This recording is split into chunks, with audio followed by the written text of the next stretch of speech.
Hola, ¿cómo están? Muy buenas noches, bienvenidos a El Pentágono. Quiero darle la más cordial bienvenida a Gonzalo Mendieta. ¿Cómo estás? ¿Todo bien? Don Francesco Zarati. Está con nosotros Jimena Costa. ¿Cómo estás, Jimena? Buenas noches, estaba esperando que me digan doña para enojarme. Día de la Mujer. No, ya pasó.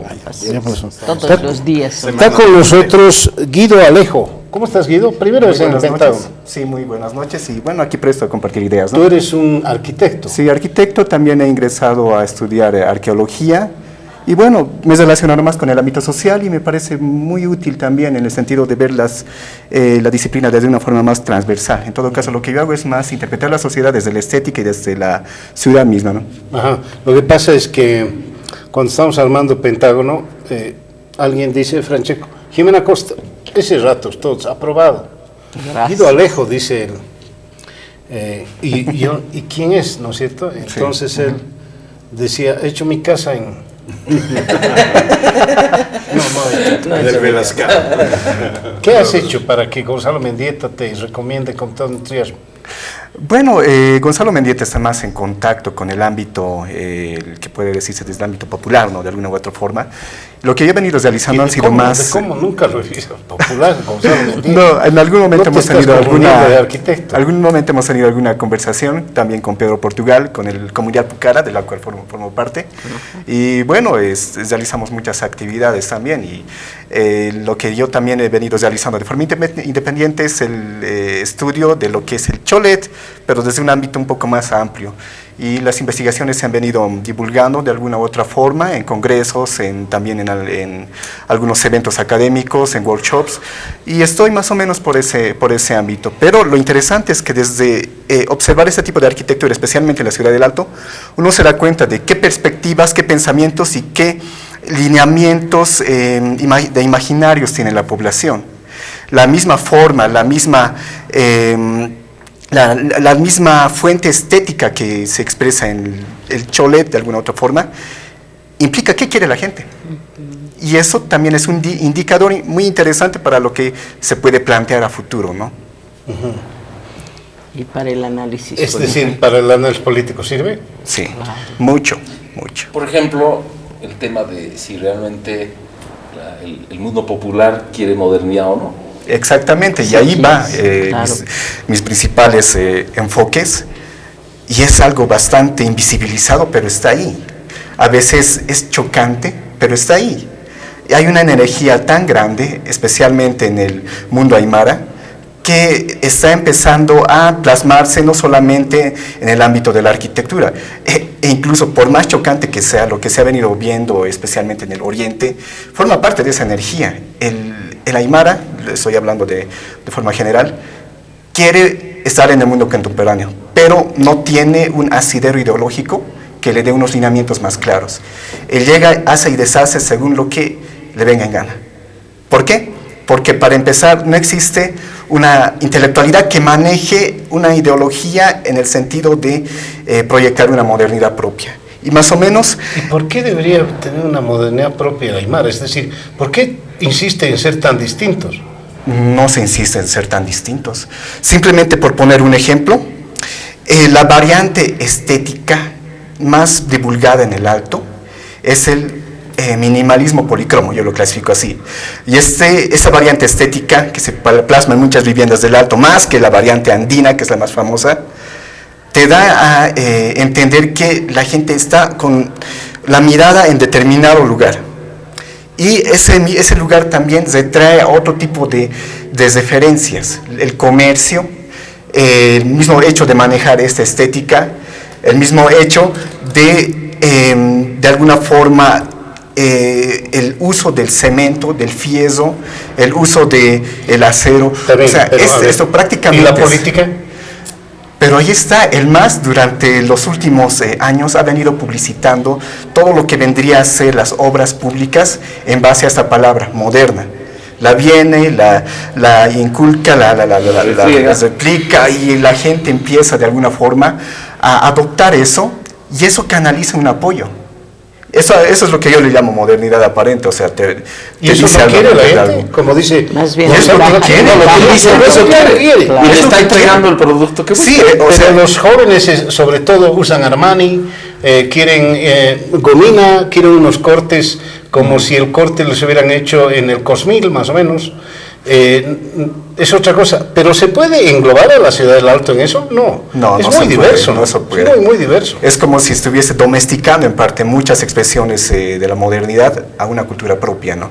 Y ahí está el valor, de alguna forma, del gobierno especialmente, de haber interpretado eso, porque ningún poder hegemónico se mantiene tantos años convenciendo a buena cantidad de buen porcentaje de gente en el poder. Pero claro, es decir, cuando me hablan del Cholet, a mí parecería que están representando al Alto, y la representación del Cholet al Alto no va a alcanzar ni al 0,5% de las casas. Sí, no alcanza. Nada, no alcanza, es decir, no alcanza. Hay lunares, pero nada más. Bueno, lindo hablar de esto, sí, pero vamos a hablar de política. Vamos a hablar de política.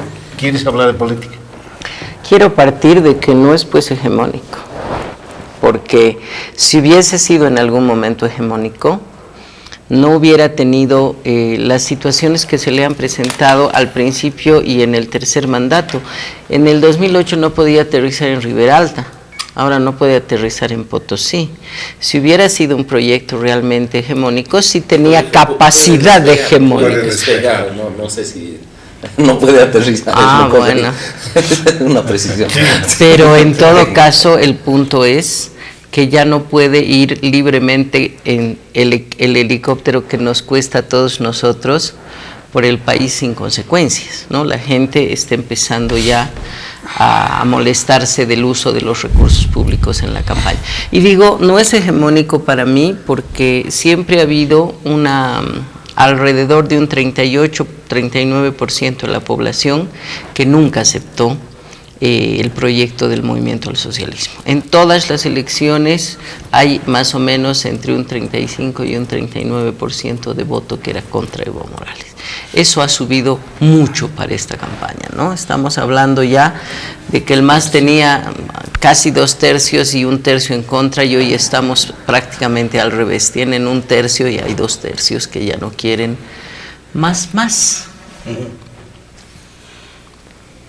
¿Qué lectura tienen ustedes de cabildos y elecciones? A ver, creo que Jimena propone una buena beta para analizar.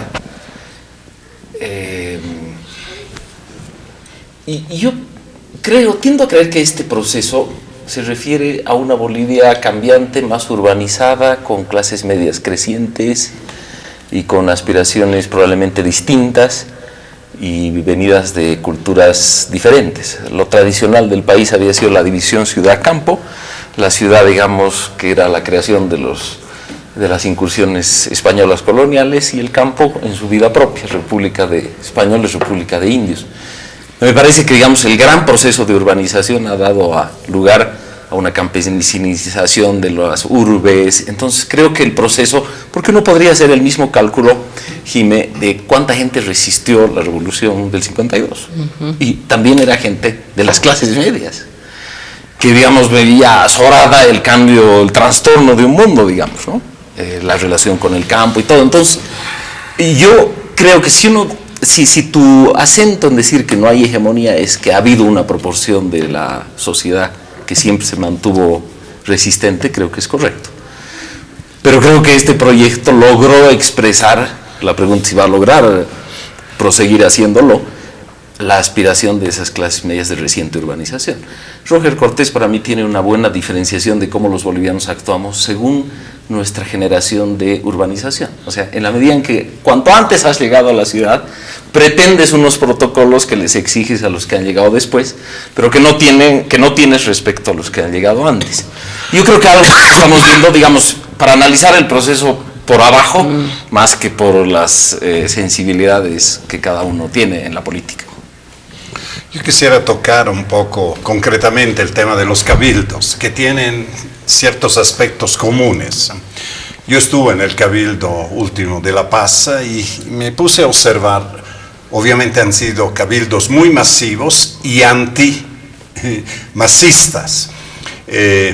No fue a favor de un candidato de oposición, se veían solo banderas bolivianas. Yo hice un experimento subiendo por el Prado, a todos los puestitos de bandera pregunté si tenían una huipala para comprarla. me miraban como marcianos, pero caballeros, por favor, no es el momento de hacerlo. Y esto me ha dado una cierta bronca. La huipala, que debía ser un símbolo de unidad, se ha vuelto un símbolo de división. El que se creó como símbolo de cohesión, ¿no? De unir lo indígena con lo tradicional, lo histórico, lo republicano, se ha vuelto un signo de división, de descohesión. Eso me hizo pensar. Fueron cabildos pacíficos, aunque con mucha bronca. La gente realmente expresó a través de consignas. Y finalmente las resoluciones, como siempre, no es un cabildo donde tú vas ya con la resolución para que la gente diga aprobado, no hubo discusión de nada, pero hubo algunas interesantes. Aparte, digamos, el rechazo al Tribunal Supremo Electoral, que esto está siempre, ¿no? Muere el imperialismo cuando eran las marchas sindicales de la COP, aquí es que muere el Tribunal Supremo Electoral, la renuncia, pero, por ejemplo, ratificar el 21F, que puede ser a estas alturas un saludo a la bandera, pero una posición clara que si va a haber fraude, porque esa es la condición que se ha puesto, si se demuestra que el gobierno va a usar triquiñuelas para no aceptar el resultado, va a haber resistencia civil.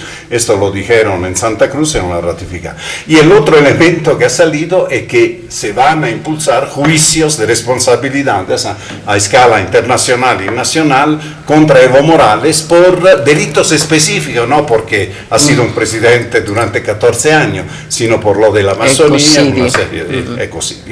Básicamente sobre eso. Entonces, esta es un poco la descripción que yo daría, ¿no? La gente ha ido a expresar su bronca de una manera pacífica y la bronca es anti-más.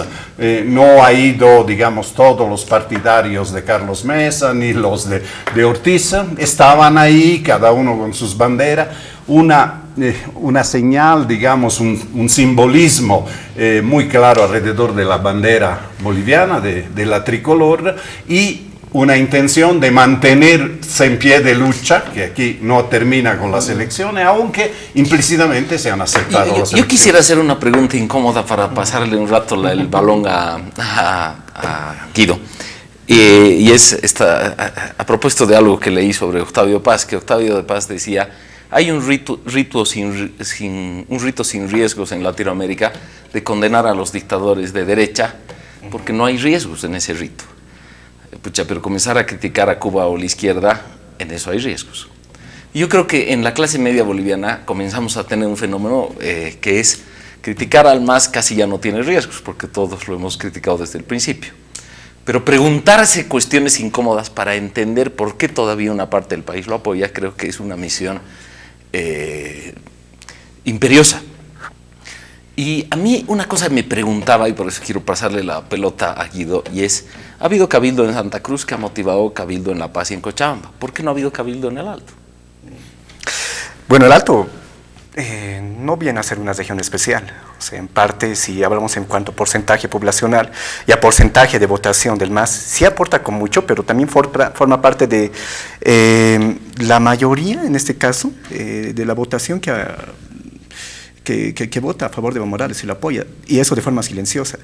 Es poco común que alguien saque a relucir ese apoyo que tiene hacia el MAS en medios de comunicación, a que lo haga alguien que se en contra del MAS. O sea, lo que vemos es que en muchos casos la cobertura mediática está más enfocada a realzar ese rechazo al MAS desde cierto segmento de la población. Lo que me hubiese parecido ideal es que después del 21F se hubiese empezado a gestar nexos. No puedo decir entre ambos mundos, porque poco a poco ya estamos más revueltos, podría decirse, pero si hubiésemos visto a los dirigentes del CONADE, por ejemplo, estructurar un movimiento junto con las bases disidentes de los campesinos de La Paz, con buena parte de las bases disidentes de los mineros, los cocaleros, y realzarlo más, empezar a posesionar a varios de sus dirigentes como parte integrante, protagonista del CONADE, se hubiese formado otra dinámica un poco más amplia.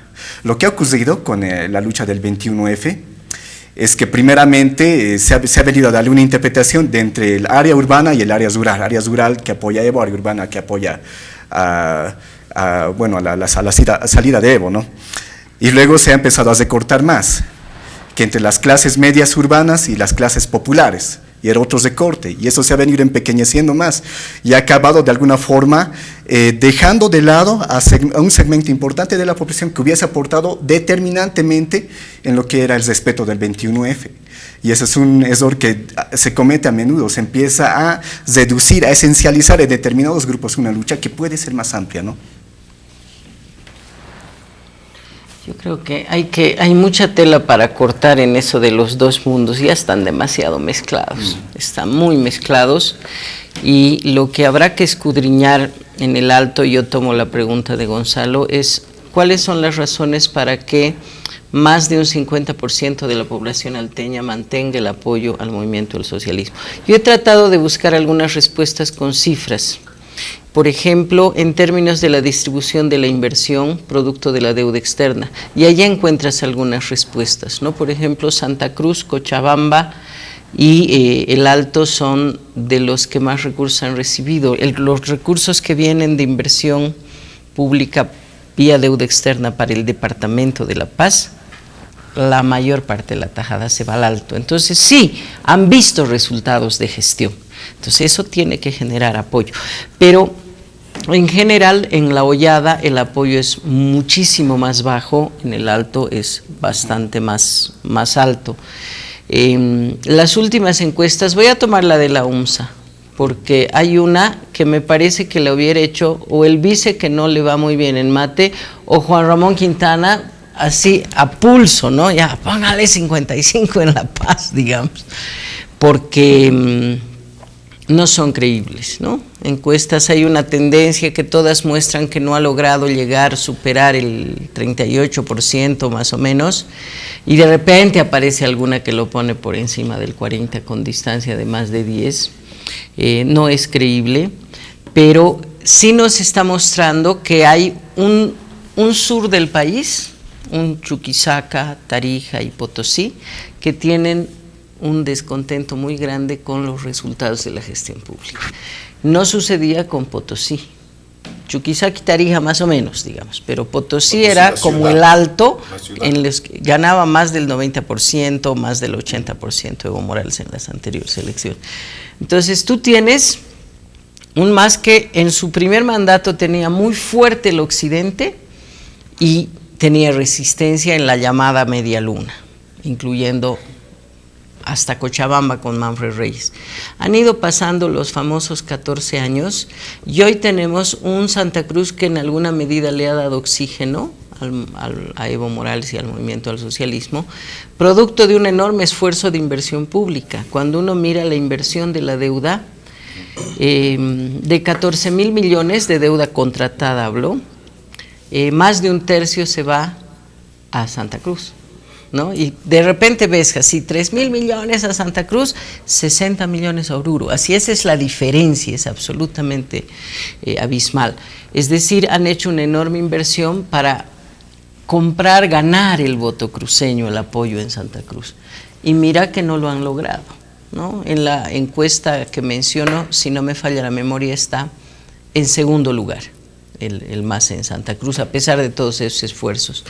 ¿Qué nos dicen en resumen estas encuestas? Como ha pasado con Tuto Quiroga en el 2014, el hecho de que Óscar Ortiz, aunque gradualmente baja, ¿no? Le va quitando chi a Ortiz, el que parta el voto en la oposición le va a dar más escaños al MAS, primer tema, y segundo, evita que gane Mesa en la primera vuelta, porque la distancia es entre 6.2, 5.2, 7, dependiendo de la encuesta, y tiene 9 Ortiz y tiene 6 Chi, son 15 que se están yendo por ahí. Con la mitad de eso, ya tú podías pensar que en una primera vuelta, Carlos Mesa podía ganar o al menos asegurar la segunda vuelta con más de un 40%, ¿no?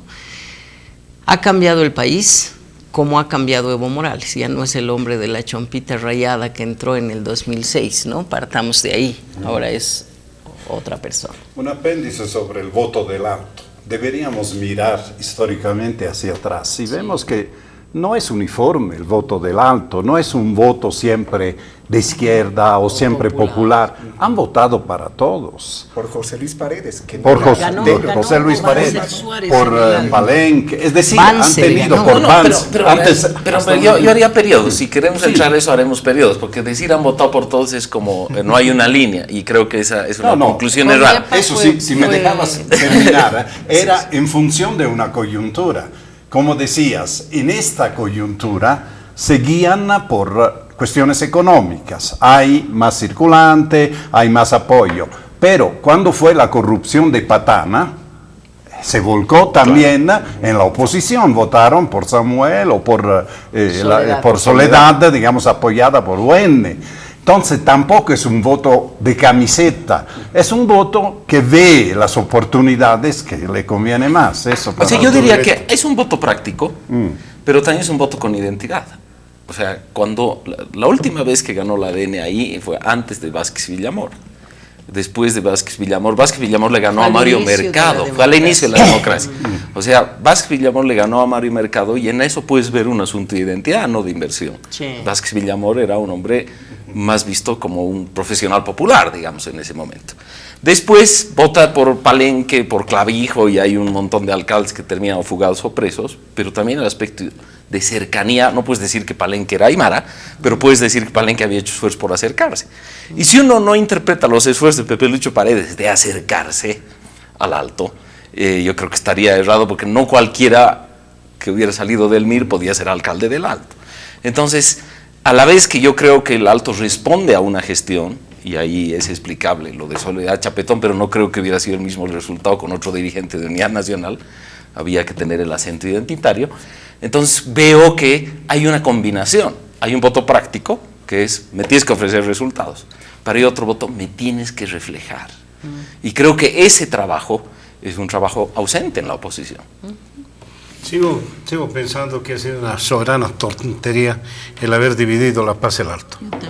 Sigo pensando que no hay gran diferencia entre el alteño y la gente de Mallasa, por ejemplo, que ha nacido en Mallasa y que tiene raíces en Mallasa o en cualquier parte, en las laderas, no tengo duda. No creo que haya mucha diferencia ninguna diferencia entre lo que siente el alteño y lo que siente el paceño. ¿Cuántos alteños trabajarán en La Paz o cuántos estudiarán en La Paz? Y viceversa. ¿Cuánta gente irá? Pero sobre todo, yo recuerdo a Waldo Albarracín que reclamaba que no le quiten recursos de la universidad para dárselas al Alto, porque había muchos alteños que venían a estudiar acá. De 78.000 estudiantes, alrededor de 32.000 son del Alto. Son del Alto. Aquí en la UNSA estoy poniendo el La dato. Paz tiene ese veletismo, esa actitud veleta que tienen los salteños, que es lo mismo al final.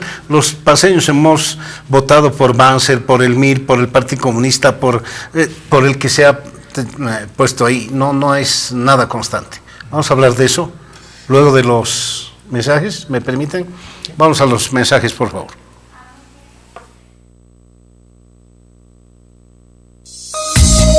En instantes vuelve la programación de TVU.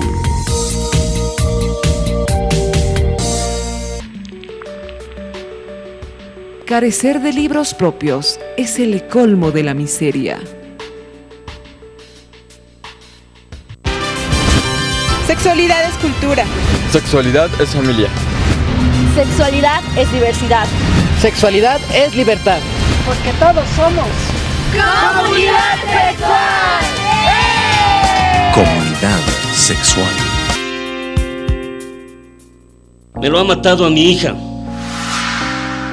En Bolivia, cada día se denuncian 110 casos de violencia intrafamiliar. Cada 15 minutos, una mujer es víctima de violencia. Era mi hermana. En Bolivia, cada 3 días se comete un feminicidio. Mi hija ha denunciado, su concubino me la ha pegado a mi hija, por eso ha muerto. Está en nuestras manos. Hazlo, vive con respeto. Es un mensaje de la Defensoría del Pueblo.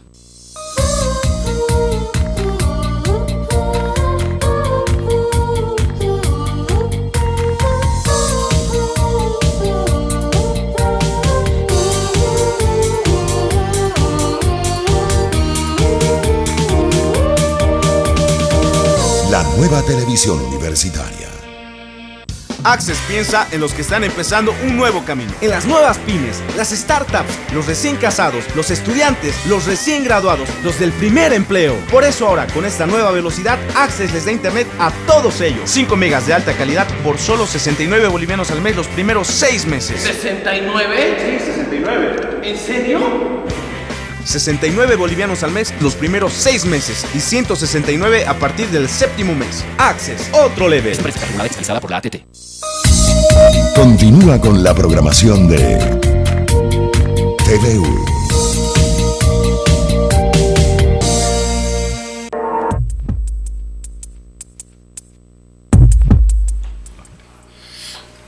Bien, gracias por seguir con nosotros. Estamos en el Pentágono.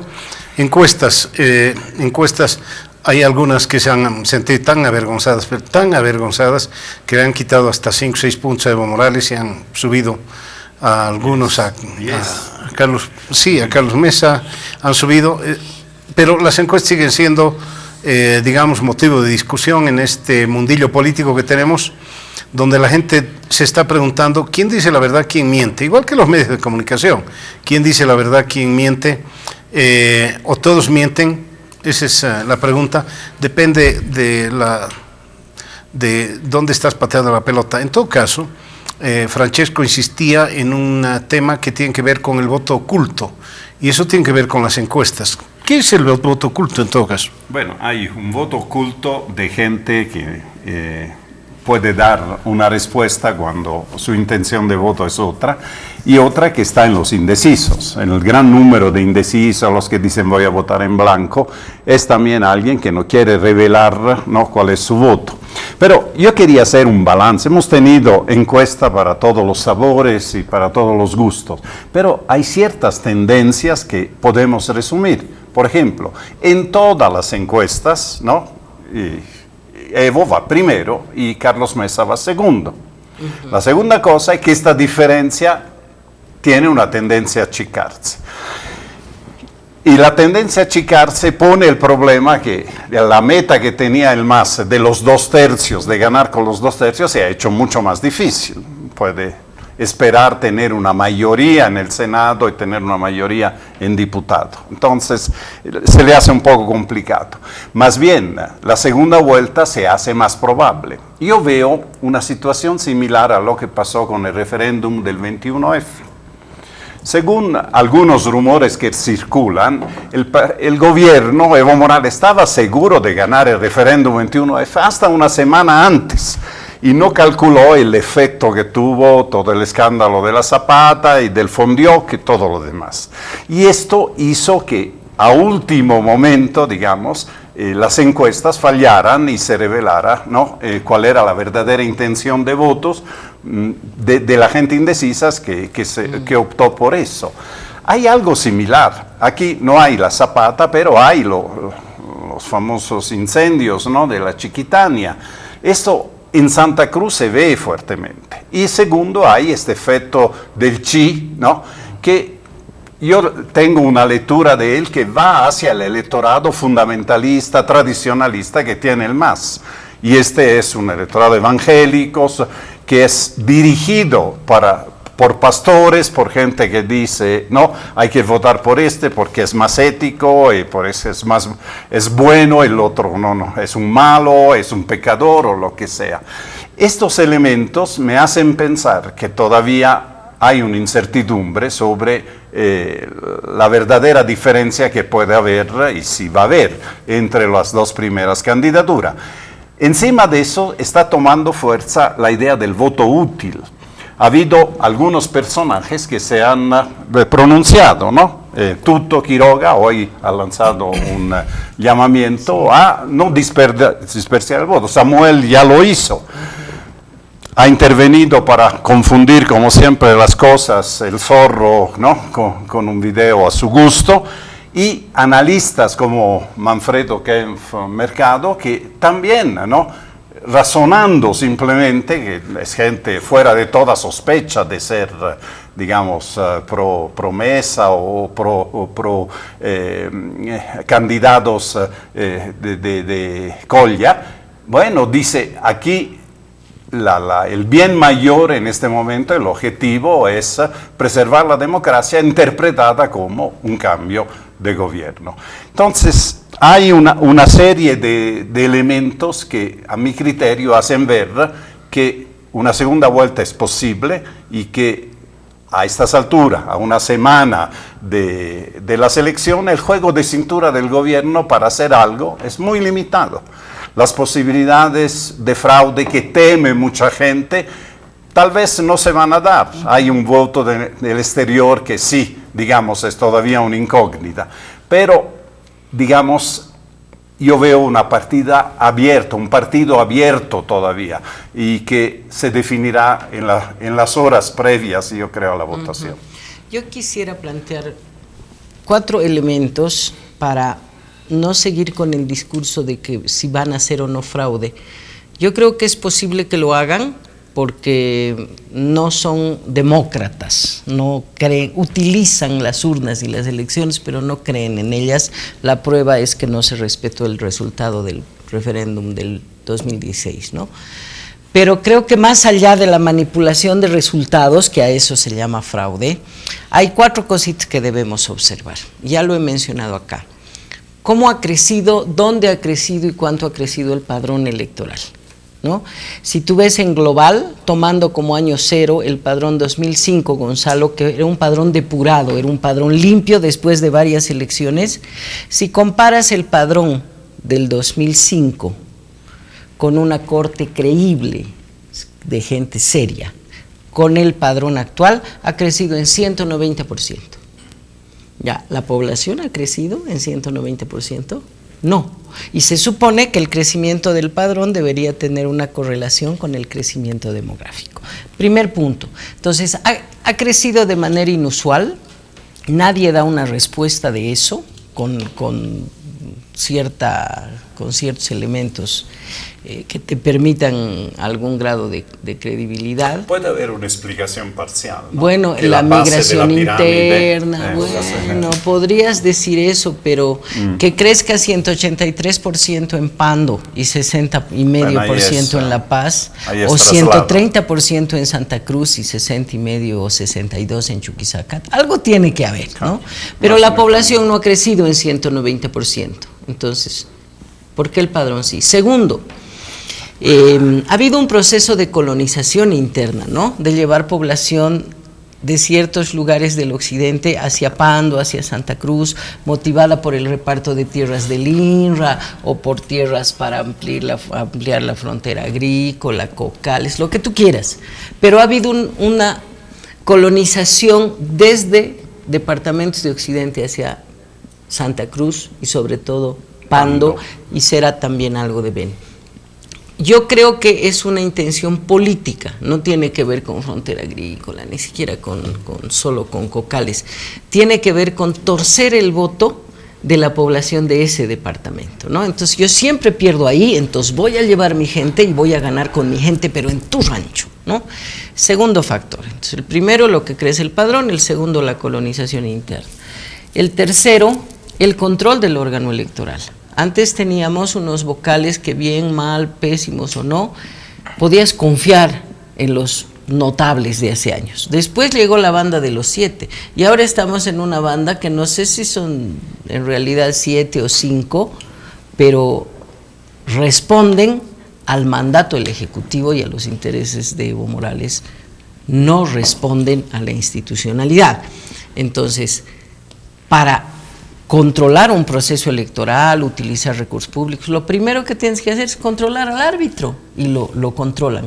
Y a través de control del árbitro, el cuarto punto, han hecho dibujo libre con la cartografía electoral, con la cartografía de las circunscripciones uninominales. Ejemplo, aquí en La Paz, a la zona sur le han añadido Pampajasi, ¿no? ¿Para qué? Para que el voto de la zona sur, que siempre es un voto donde pierde Evo Morales, se compense con una zona donde el Evo gana fuerte, para tener de esa manera un resultado en el que Betty Yañíquez ganó en la zona sur de La Paz, lo cual es pues absolutamente incomprensible, inaceptable y todo lo demás. Son, creo, esas 4 cosas, más allá del tema de si creen o no que vayan a hacer fraude, que están instaladas. ¿Cómo combatimos o cómo actuamos en ese escenario? Voy a insistir todos los días. Es control electoral y luego control electoral y luego más control electoral. Bueno, respecto al crecimiento del padrón, tenemos que tomar en cuenta que Bolivia ha entrado en un proceso de transición demográfica, que la niñez está empezando a contraerse, es la pirámide, como bien decía Francesco, y ahora la juventud, de alguna u otra forma, es la parte más ensanchada de la pirámide, ¿no? Ahora hay más jóvenes que antes, y también se está empezando a contraer la base, o sea, van a haber menos niños y la población poco a poco va a ir envejeciendo. Así es que es previsible que la secuencia en cuanto al crecimiento del padrón se acelere en algún momento, luego se vuelve a estabilizar. Bueno, yo tengo algunos extractos de las encuestas y resultados finales de las elecciones tanto del 2005, 2009 y 2014. Lo interesante del 2005 es que las encuestas le daban a Evo Morales 20% menos de votación de la que ha conseguido al final. Aquí indica que era de 34.2 proyección y ha acabado con 53%, ¿no? Mientras en el 2009 las principales encuestas, aquí menciona Ipsos, More y Track, le daban entre menos 4% de lo que ha conseguido y en este caso Ipsos le daba un punto más de lo que ha conseguido y hay una diferencia de menos 4% por, digamos, ¿no? El voto oculto. El voto oculto de alguna u otra forma. Y mientras en el 2014 esto se traduce en menos 2 a menos 4%, le daban 59% de votación y ha acabado con el 63%, ¿no? Aproximadamente. O sea, hay un porcentaje que sí es de alguna forma favorable al MAS y que posiblemente sea definitorio en las actuales elecciones. Este voto oculto es algo que no se prevé, porque incluso ha ocurrido algo contrario con lo del 21F, aunque aquí está en juego lo que es la continuidad de Evo Morales, y hay que ver y hay que prever ese tipo de correcciones que se dan entre la encuesta y los resultados finales, ¿no? Tú decías que no es lo mismo el MAS que Evo Morales, ¿qué querías decir? Especialmente para el ámbito popular, Evo Morales es una persona que, bueno, y esto mediante cualquier cantidad de una millonada de inversión en imagen, en propaganda, publicidad durante el año, se ha logrado posesionar un hombre que de alguna forma es la imagen del líder, ¿no? Pero este líder es un poco más, no está construido bajo estándares éticos, podría decirse. Es un líder autoritario, es un líder vertical, es un líder que de alguna forma muestra arrogancia también, pero lastimosamente en el imaginario eso es lo que debe ser un político, en un determinado tipo de imaginario. En el alto, apenas se vaya Evo Morales, deje de postular, y especialmente en el ámbito popular, en la periferia, en el área rural, se ve Evo Morales, el MAS va a tener muy difícil en cuanto a llenar ese vacío. Y ahí también hay otra oportunidad, ¿no? Pero es interesante ver todo esto desde esa perspectiva y también conocer más cómo funciona el voto oculto. El voto oculto es por Evo Morales, ¿no? De alguna u otra forma.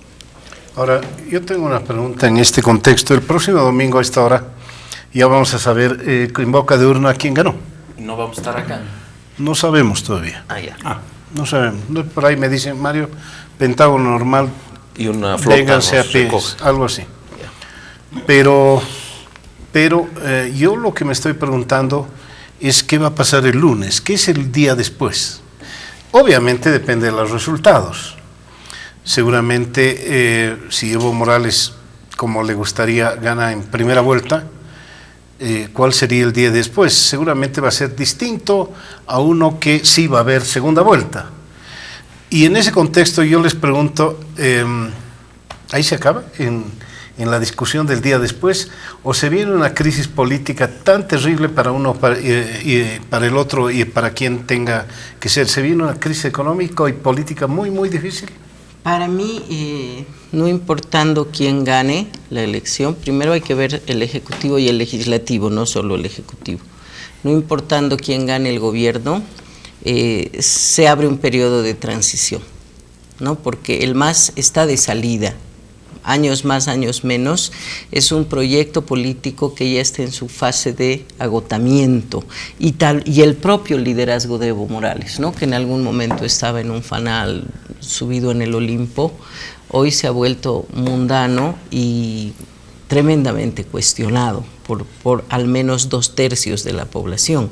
Entonces, es un contexto diferente que yo creo que abre una etapa de transición, que es una etapa, si se queda Evo Morales, de continuar la destrucción de las instituciones y de continuar el proceso de endeudamiento. Yo hago ese seguimiento, Gonzalo, alguna vez se los he compartido. Para hablar más o menos en promedio, son alrededor de 1.100 millones de dólares por año de nueva deuda. Yo me imagino 5 años más de Evo Morales, vamos a estar en alrededor de 20.000 millones de dólares de deuda externa contratada. Mario, no es así. Eso para poca evitar cosa. tomar medidas de ajustes, dices. Exactamente, porque se está tratando de resolver el tema con deuda. Bajaron las reservas a menos de 9.000 ya, las reservas internacionales. Bueno, digamos menos de 8.000, peor todavía. La deuda externa contratada es de 14.000 millones, hay déficit fiscal hacia alrededor de 5 años y déficit comercial también. Entonces, por supuesto que la situación económica no es la mejor, pero si se queda Evo Morales, que espero que no sea así, desde el corazón espero que se vaya a su cato con su charango y sin ninguna quinceañera, porque eso es un delito, esperaría que se vaya y que la tarea del gobierno de Carlos Mesa es no solamente resolver el tema de la estabilidad económica, sino de reponer cierta institucionalidad, ¿no? El tema el desmontaje de ese Estado republicano es algo tremendamente complejo, ¿no? Es algo que nos va a llevar a unos buenos años reconstruir. No importa si es primera o segunda vuelta, si Evo Morales se queda, nadie se va a creer que ganó por voto popular. Y si se queda Carlos Mesa, ese tercio de masistas va a generar ingobernabilidad y presión de manera permanente. Entonces va a depender mucho de que los ciudadanos unifiquen su postura, ojalá en contra del movimiento al socialismo, para darnos una oportunidad de que esa transición sea democrática y pacífica, ¿no? Eso es fundamental. Y para eso debería reducirse no solamente el voto de los otros candidatos, sino el blanco y el nulo, en particular el blanco, ¿no? ¿Por qué? Resumen, porque cuando usted vota blanco y nulo, esos se eliminan de la torta y se vuelve el 100% el voto válido. Entonces, si Evo Morales sacó 35, restas blancos y nulos y le sube a 45 de golpe, al igual que al resto. Pero de repente, gracias al blanco y nulo, podría darse un escenario de un resultado en primera vuelta. Entonces, no vote blanco, no vote nulo. Tome una decisión por cualquiera, pero tome una decisión. Tú no estás presionando para darte el periódico de lunes anticipadamente, porque Mario es un habitual crítico de los que opinan con periódico de lunes, entonces quiere que nos aventuremos al titular. Yo suscribo las líneas principales de lo que ha dicho Jimena, quizás con algunas puntualizaciones. Primero, creo que va a haber una presión opositora muy grande por llamar fraude, incluso si no hubiera forma de detectarlo o no lo hubiera.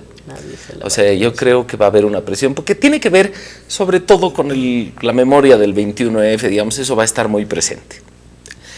Creo que no hay que desconocer el voto que todavía conserva Evo Morales, que es un factor que puede contribuir a la estabilidad o a la inestabilidad, pero en todo caso estamos entrando a un periodo de legitimidad baja.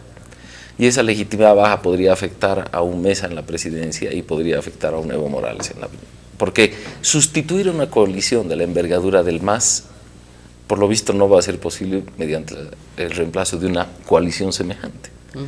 Y es menos probable que se forme una coalición rápidamente de ese rango con los problemas económicos, que yo creo que el gobierno, no obstante su proclividad a repartir dinero como modo de gerentar el Estado, creo que algunas señales, el otro día vi una entrevista, raramente estaba despierto hasta la medianoche, al vicepresidente en un canal colega, Y el vicepresidente habló del segundo aguinaldo y dijo, nosotros somos responsables, no vamos a anunciar. Yo, sinceramente, lo leí de un modo más cínico, como si lo fueran a dar, lo darían.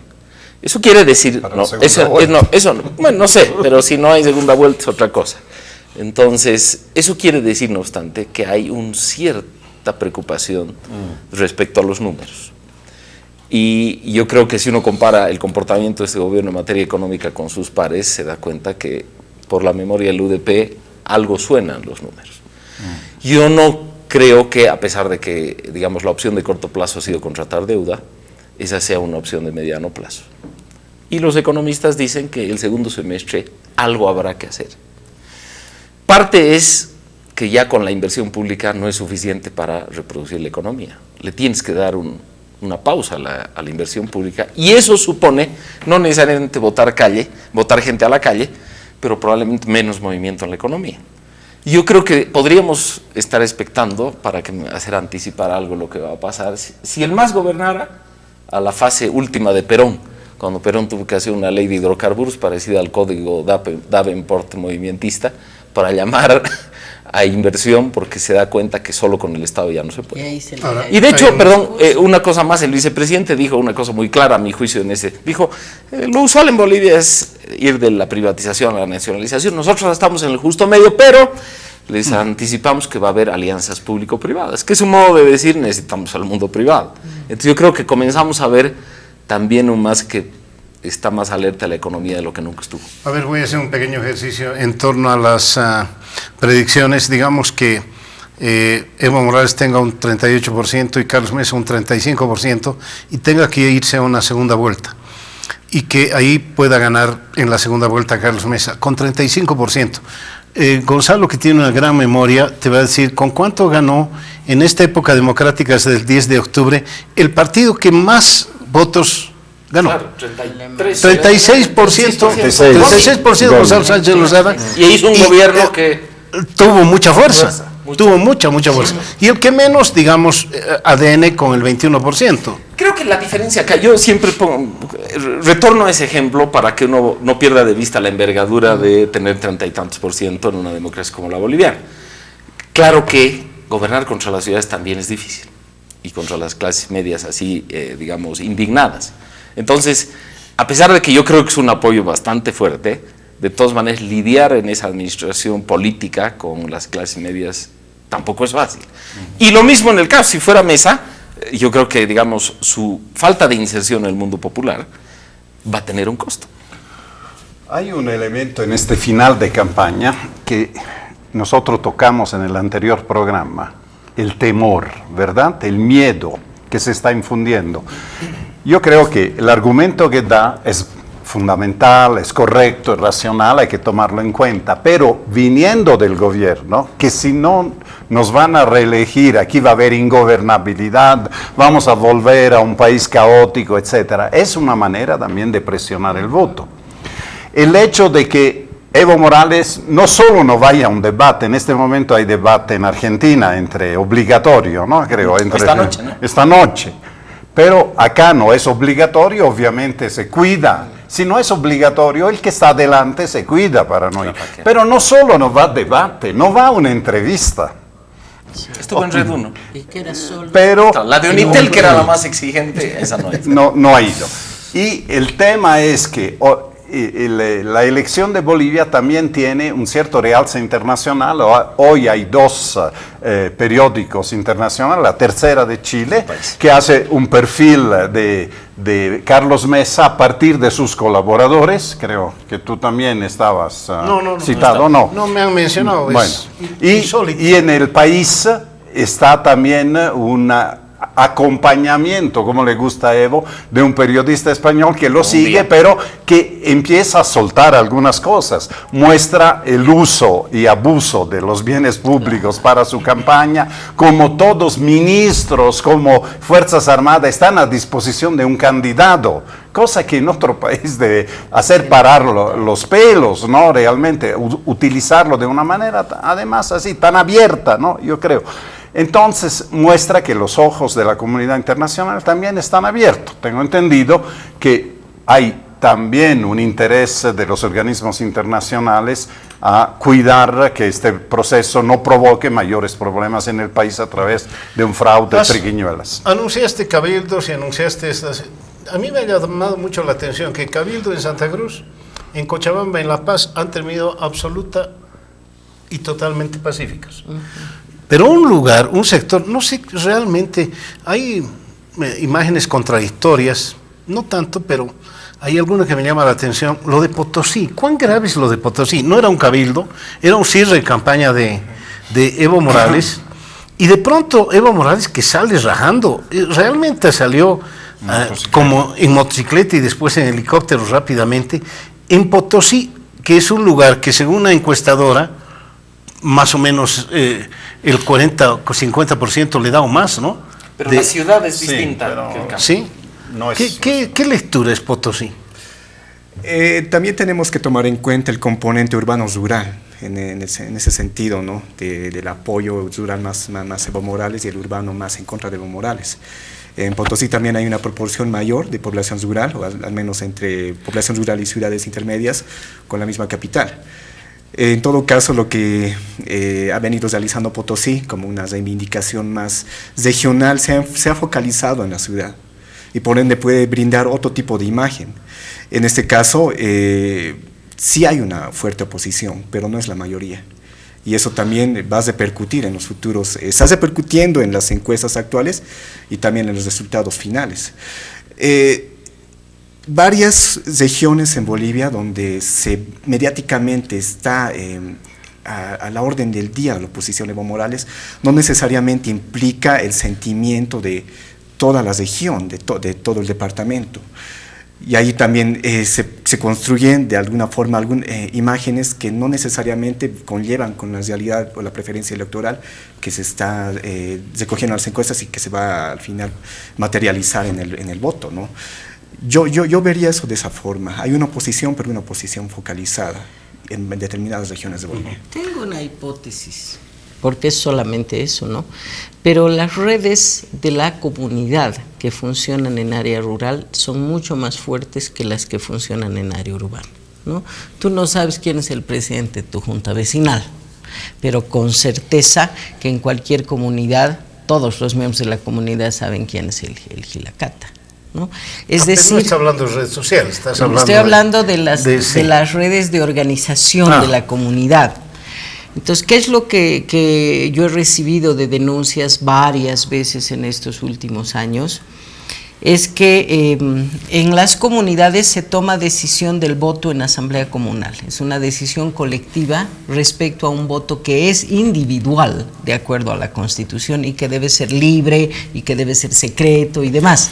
O sea, en la comunidad se decide en base al interés de proyectos para la comunidad. Entonces el MAS les dice, ¿quieren proyectos? Veremos con cuánto gana el MAS, con cuánto gana el hermano Evo. Entonces si gana con más del 70% le dan un monto, si gana con más del 90% le dan mucho más. Entonces la comunidad decide, e incluso Francesco se ha llegado al extremo de que ponen capataces electorales para que entren al recinto con cada elector para verificar que voten como ha mandado la asamblea. Eso es muy grave y es inconstitucional. Pero quiero pensar que en muchos casos el voto rural hacia el oficialismo es tan alto por el componente que Francesco añadía. El tema del temor, del amedrentamiento, del temor que generan en la población. Hace poco que hubo una marcha supuestamente de los transportistas en contra del alcalde, mi jardinero, que no tiene nada que ver con los minibuseros, me decía, hemos tenido que ir a la marcha. ¿Por qué? Dice el dirigente él vive por la zona de Achocalla, que si no vas, tenemos que pagar multa. ¿Te das cuenta? Entonces no vas a votar como te mandan y hay una sanción. Eso hay que analizarlo. Bien, Guido, se me ha acabado el tiempo, Guido, gracias. Bueno, realmente gracias por haber venido. Jimena, como siempre, gracias. Un gusto, gracias. Don Gonzalo, don Francesco, a Jimena Calvinontes y a Liz Burgos también en la producción, que nos ayuda siempre. A ustedes por habernos seguido. La próxima semana hay elecciones. Como dice Jimena, piense, eso es muy simple. Gracias.